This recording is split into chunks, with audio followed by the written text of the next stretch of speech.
Hi everyone. जैसा कि पिछली वीडियो में हमने पूर्णांकों की जोड़ और पूर्णांकों पर घटाव ये पढ़ा था, और आज हम पढ़ने वाले हैं पूर्णांकों का गुणन।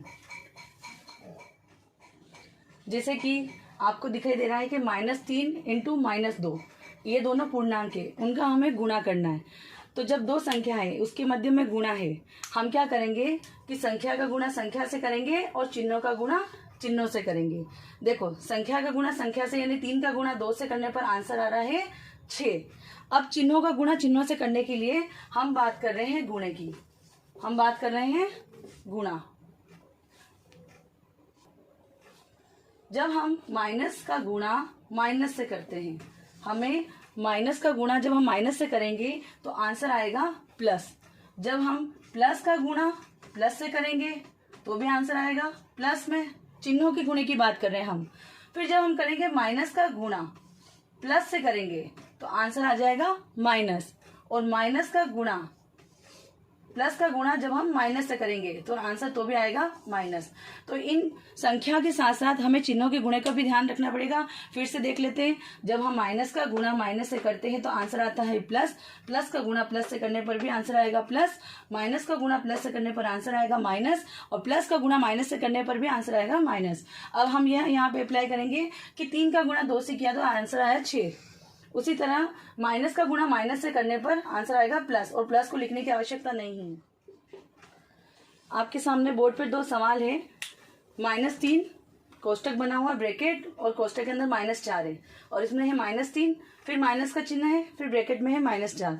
आपको इन दोनों में अंतर देखना है, तो ध्यान से आपको इस चीज को देखना पड़ेगा। हम पहली वाली सिचुएशन पे चलते हैं। पहली कंडीशन क्या है कि कोष्टक, जहां दो संख्या के मध्य में कोष्टक है, तो पहली बात जहाँ कोष्टक होता है तो कोष्टक का मतलब भी क्या होता है, कोष्टक का मतलब ही होगा गुणा। यानी यहाँ पे दो संख्या के मध्य में कोष्टक है, यानी गुणा हो रहा है, तो संख्या का गुणा संख्या से करेंगे और चिन्हों का गुणा चिन्हों से करेंगे। तो हम देखेंगे कि 4 का गुणा हम 3 से करेंगे, तो 4 का गुणा 3 से करने पर आंसर आ रहा है 12। और यही हम देखेंगे कि माइनस का गुणा माइनस से करने पर क्या आ रहा है, प्लस। ये फर्स्ट कंडीशन के लिए, ठीक है ना। अब सेकंड कंडीशन के लिए हम ध्यान से देखेंगे। सबसे पहले हमें ये चीज देखनी है कि यहाँ जो कोष्टक है उस कोष्टक के बाहर देखो क्या है, चिन्ह है। इससे पहले की बात बतानी थी मुझे कि कोष्टक के जस्ट बाहर यहाँ संख्या थी। जब कोष्टक के जस्ट बाहर संख्या होती है तो हम संख्या का गुणा संख्या से करते हैं और चिन्हों का गुणा चिन्हों से करते हैं। लेकिन अगर कोष्टक के जस्ट बाहर चिन्ह आ जाएगा तो वहां केवल हम सिर्फ और सिर्फ चिन्हों का गुणा चिन्हों से करेंगे, संख्या का गुणा संख्या से नहीं करेंगे। तो देखिए कैसे सोल्व करेंगे इसको। -3 चिन्हों का गुणा चिन्हों से करना है, क्योंकि कोष्टक का मतलब होता है गुणा। तो माइनस का गुणा माइनस से करने पर आंसर आएगा प्लस, और फिर आ गया 4। अब ये इससे पहले जो हमने पढ़ा था पूर्णांकों का जोड़ और घटाव, वो वाली कंडीशन फिर से बन गई है। देखिए, गुणा कब होता है, जब कोई बीच में कोष्टक हो और गुणा दे रखा हो, तब हम गुणा करते हैं चिन्हों के हिसाब से। लेकिन यहाँ देखिए, यहाँ 3 के आगे किसका चिन्ह है, माइनस का, और 4 के आगे किसका चिन्ह है, प्लस का। पहले की वीडियो में जैसे मैंने बताया था कि समान और असमान वाली जो शब्द मैंने लिखवाए थे कि असमान चिन्हों की बाकी होगी और समान चिन्हों की जोड़ होगी। तो देखिए, असमान चिन्ह है तो उसका हम घटाव करेंगे, यानी 4 में से 3 गया तो आंसर आया 1। अब बड़ी संख्या 4 है और छोटी संख्या 3 है, तो बड़ी संख्या 4 है, 4 के आगे किसका चिन्ह है, प्लस का, तो आंसर में आएगा प्लस का 1। तो देखिए, सिर्फ चिन्ह चेंज होने पर, यानी ब्रैकेट के बाद संख्या होने पर आंसर क्या आया, क्वेश्चन वही था 12, और ब्रैकेट के बाहर चिन्ह होने पर आंसर क्या आया, 1। इस तरह के क्वेश्चन आइए हम आगे और करते हैं। अब बोर्ड पे देखिए आप कि -7 प्लस कोष्टक -2, यानी कोष्टक के जस्ट बाहर हमें क्या दिखाई दे रहा है, चिन्ह दिखाई दे रहा। जब कोष्टक के बाद जस्ट बार चिन्ह होगा तो हम केवल चिन्हों का गुणा चिन्हों से करेंगे, संख्या से नहीं करेंगे। तो हम इसको कैसे सोल्व करेंगे, देखिए, पहले -7 का -7 लिखेंगे, और प्लस का गुणा माइनस से। यहाँ हम देख सकते हैं कि प्लस का गुणा माइनस से करने पर क्या आ रहा, माइनस, माइनस और फिर 2।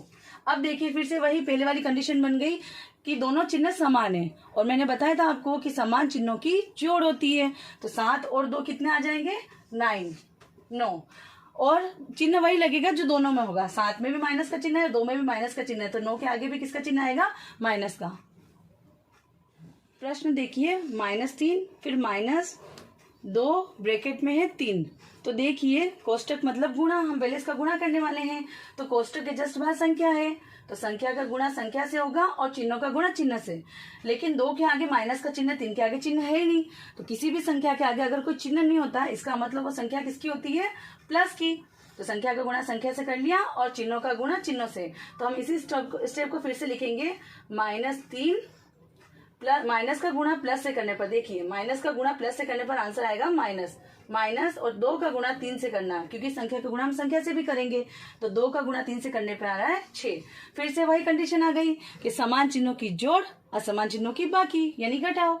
तो समान चिन्हों की जोड़ मतलब 3 और 6 हो जाएगा हमारा 9, और चिन्ह देखिए दोनों का समान है, तो आंसर में भी 9 आएगा। तो आज आपने सीखा है पूर्णांकों का गुणन।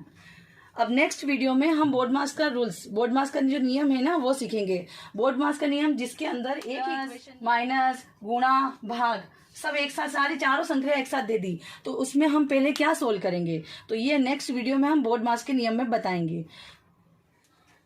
अगर आपको ये वीडियो पसंद आ रही है तो आप लाइक कीजिए, शेयर कीजिए और सब्सक्राइब कीजिए, और बेल आइकन को दबाना ना भूलिएगा।